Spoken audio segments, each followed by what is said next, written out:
So,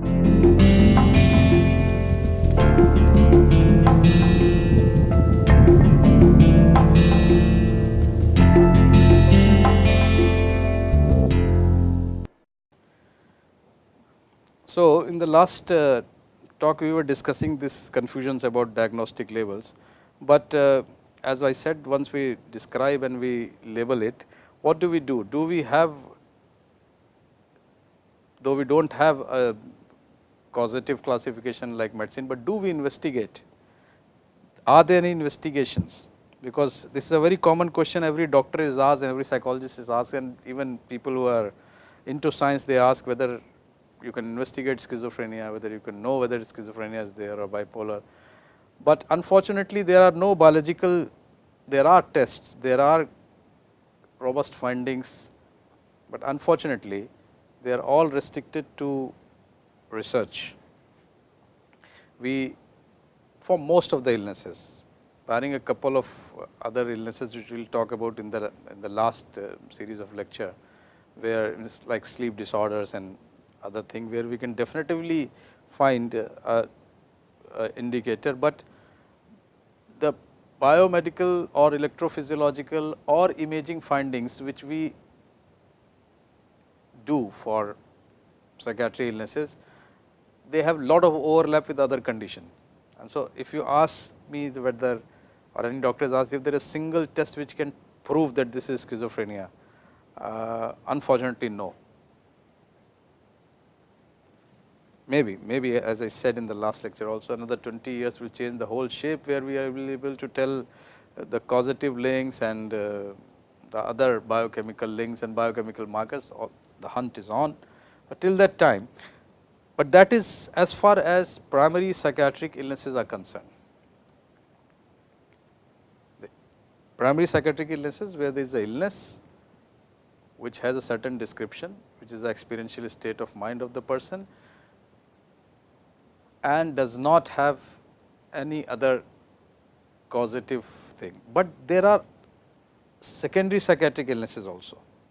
The same descriptive syndromal thing can appear caused by some other illness. And the third situation is where two illnesses, a psychiatric illness and a medical illness, are coexisting. Let me give you an example. A person has a stroke in an area of brain which causes psychosis. The person has never had a psychosis before. Now, this we can, and we find on MRI infarct, say in basal ganglia. Infarct is the area where the blood flow is stopped and those tissues, the nervous tissue gets damaged, and the person lands in psychosis. We are able to make a causal link, at least for the functional purposes. It is just a disruption of the network.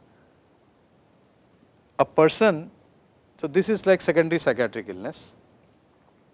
A person may be having diabetes and a depression, although it is said that 30–40% diabetics have depression, but again, as I said, this may be just a comorbid condition, we still do not have a causative link. There may be a link with cortisol and all, or by chance a person who is having depression develops a fungal infection.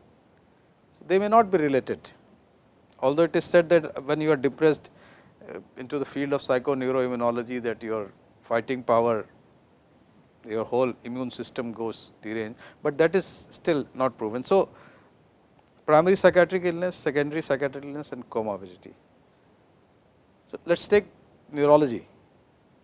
Neurology is a branch which actually, if you ask me, it is a hardware and software business between psychiatry. There is a lot of overlap, there is a whole interface of neurology and psychiatry. Some of the common conditions, seizures, epilepsy.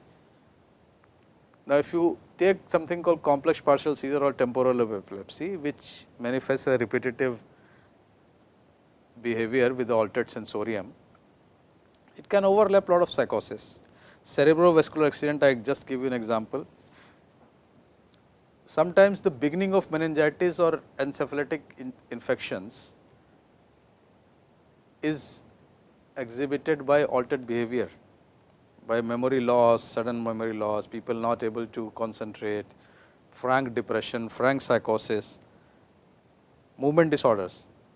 Now, at times when people are on drugs, it is difficult to decide whether they are not, it is happening because of the drugs or because of the degenerative diseases, dementia, space occupying lesions, tumors. Sometimes, and we have seen such patients that whether people have presented with psychosis and depression at old age, and when we went on to investigate, we found a tumor. So, these are the cases where investigation is a must. As it is for the first time psychosis, first time depression in a teenage or a old person is a, one should diagnose it to rule out any cause. These days with technology has become cheaper, all psychiatry patients should be investigated. It is a fallacy not to do it, but because you never know, you do not know that 10% where something will come out.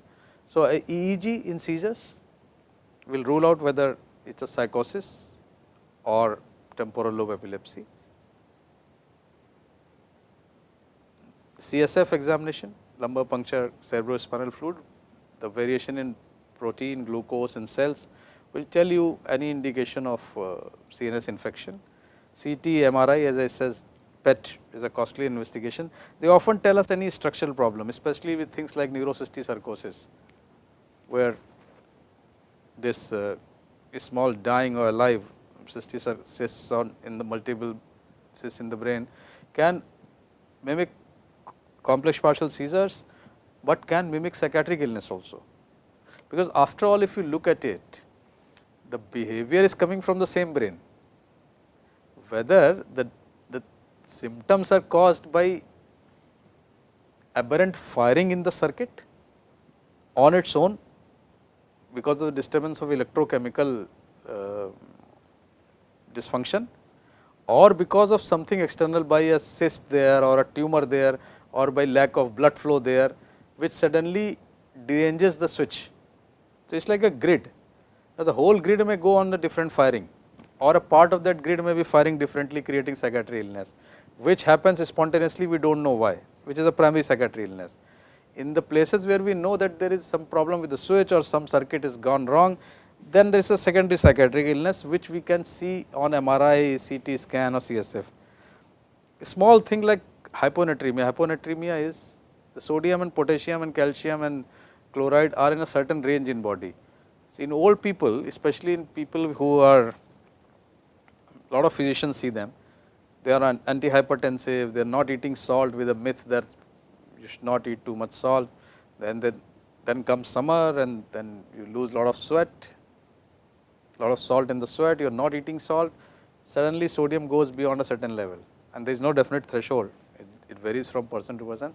The first time this 65-year-old man lands up in a almost manic state, very aggressive, angry, hallucinating, it has never happened before.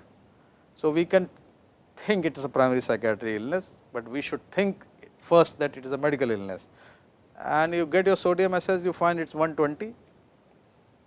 So, obviously what do? You have to treat the psychosis, no doubt, but unless you correct the sodium, psychosis will not go off. In diabetes, as I said, 30 to 50% people, now we are finding the phases of diabetes where depression varies. So, it in the initial phase it happens, then it goes off, then it comes back. Thyroid dysfunction, hypothyroid is one of the commonest cause of depression, and normally it is not caught till the person starts having physical symptoms of thyroid, but it is a must, because it is such a hidden disturbance in depression and anxiety, whereas hyperthyroid at times can cause a lot of vitamin deficiency. One of the causes of reversible causes of dementia, an illness like dementia, where there is a progressive decline, only 10% people have some causes, reversible causes like a subdural hematoma, where there may be suddenly a fall in the old person and there is a whole leakage of brain in the subdural area, which may be causing pressure on the brain. It can be just be relieved by a small surgery. So, somebody falls, somebody has dementia like symptoms which are of acute onset. it is not progressing, it has happened 2-3 months back, but the worsening is too much and person not able to walk, you have to find out, show it to neurosurgeon and says, or something called normal pressure hydrocephalus, where there is a disturbance in walking, disturbance in memory. Vitamin B12 deficiency is one of the very common deficiency and it can lead to symptoms of dementia. So, a physician who is seeing behavioral problems should suspect some issue, and a psychiatrist who is seeing behavioral problems should not lump everything as a primary psychiatric illness, should consider cause at least at the two extremes of ages, children and adult and old people. B12, B6, lot of B6 deficiency, especially in people who use alcohol and other things, have lot of neuropathic problems. So, the whole purpose is that not everybody who is coming to you with behavioral problems has a psychiatric diagnosis. One has to be patient to look into the context, as I said previously. The cause, it may be a simple cause, like let me give you an example. Some of the kids who suddenly have a drop in academic performance in class 3 and 4, when they come to us, the parents are worried, teachers are worried, they are getting hurled abuses at them and all that drama which goes on. Some of them have just poor eyesight, myopia is developing and a small thing will do it, but one has to be careful about it. So, unless, that is why it is important to know medical history, unless you have ruled out the context, unless you have ruled out the environmental threats which are disrupting the behavior, and mentally have ruled out or through investigation any existing coexisting medical illness, because lot of overlap happens. One should not label, because psychiatric labels are more or less for lifetime. There are very few episodic illnesses which go off, but the trend is that when you start treating them with drugs, people get dependent on drugs and then they, so rule out the medical illness, because they are highly treatable as per now. Someday we will know the cause, then we will treat it much better, because psychiatric medicine have to be continued for a longer period. So, before committing for that, especially with old people, and then you have to take care of side effects and all the other things. So, it is better to look at this interface of psychiatry with other illnesses, especially for doctors who are practicing, and probably that would answer the question to non-doctors also, that there are primary psychiatric illnesses, some of them have causes which the doctor should rule out and treat it. So, medicines still remain the mainstay of all the treatment, and look at the comorbid condition, because they can complicate like diabetes and hyperthyroid. So, that is it as far as investigation goes. This is as far as medical investigations go. There is a set of different investigations which I will tell you briefly about, and they are the psychological investigations. Now, as far as psychological investigations are concerned, they have evolved from, as I told you, from the right from psychoanalysis to behavior to, so psychological assessment are almost like a assistance and adjuvant to the mainstay of clinical examination, to the medical investigation.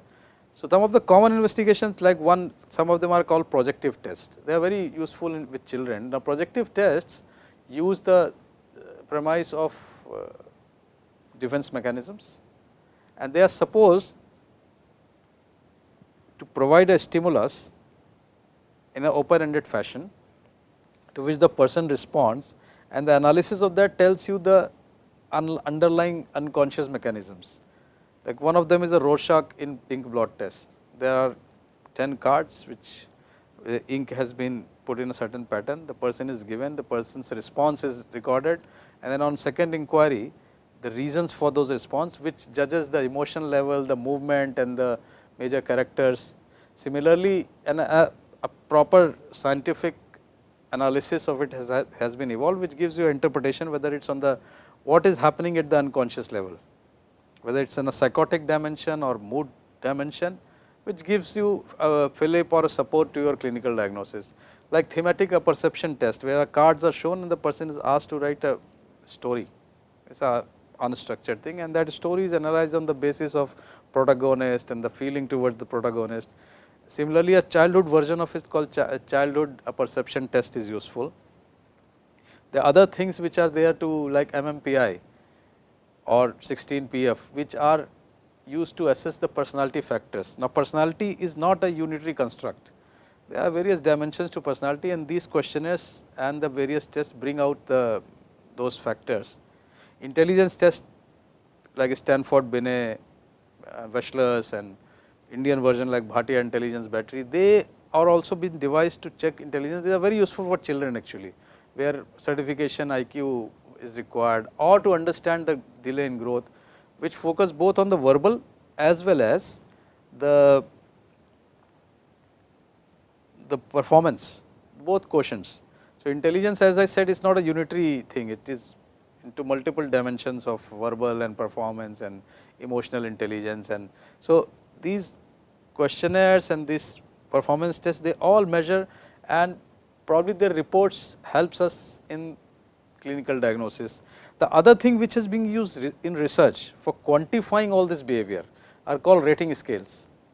Some of them are like Hamilton depression rating scale, Hamilton anxiety rating scale, brief psychiatry rating scales, positive and negative symptom scale. These scales are used in psychiatry research primarily to quantify the degree of disturbance. To quantify some of them are self administered, some of them are administered by a trained person. So, the same behavior of delusion, hallucinations or anxiety or depression is quantified with a score.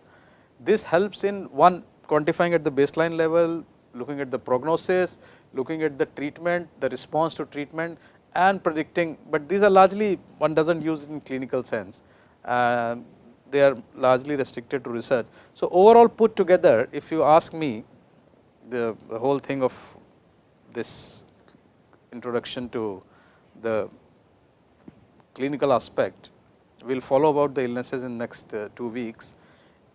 The most important thing is once we have an understanding of the brain and we know the processes, part of it is we apply to the clinical practice, which is observing the person, looking at the context of the person, looking at the way person thinks, the external factors right from trauma to drugs, looking at the causes of disturbance, what disturbance the person is having, that helps us in knowing the mental state of the person, which will help us eventually in matching the treatment with it, investigating if there is any other cause apart from the treatment, and that and over with all the epidemiological studies and the worldwide studies which we have done, we will be able to look at the prognosis depending on all these factors.